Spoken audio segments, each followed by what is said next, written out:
Okay, sini. Yang ni lipatan jenis betina punya ketupat. Okay.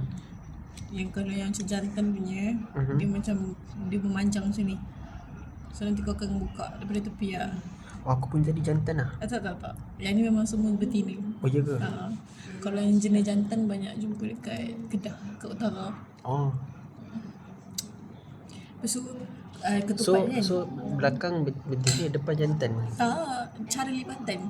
Oh. Cara lipatan daun palas ni. Oh. Macam yang tadi aku buka tu, kan dia macam melintang macam ni kan. Itu betina punya jenis lipatan.